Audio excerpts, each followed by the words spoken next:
Hello friends, ఈరోజు మన వీడియోలో చికెన్ హలీమ్ని ఎలా తయారు చేసుకోవాలో చూసేద్దాం.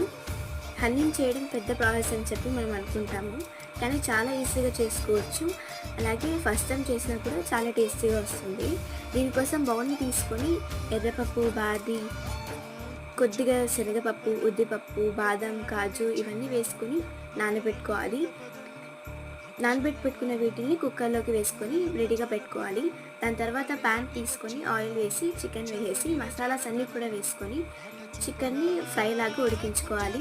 ఇలా ఉడికించుకున్న చికెన్ని కుక్కర్లోకి వేసేసి ఫ్రైడ్ ఆనియన్స్, కొద్దిగా నీళ్ళని వేసుకొని 10 విజిల్స్ వచ్చేంత వరకు ఉడికించుకోవాలి. ఇలా ఉడికిన తర్వాత దీన్ని మ్యాష్ చేసుకోవాలి.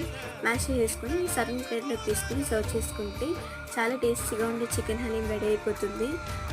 తర్వాత దానిపైన కొద్దిగా నెయ్యి, ఫ్రైడ్ ఆనియన్స్, కొత్తిమీర అలాగే డ్రై ఫ్రూట్స్తో సర్వ్ చేసుకుంటే చాలా బాగుంటుంది.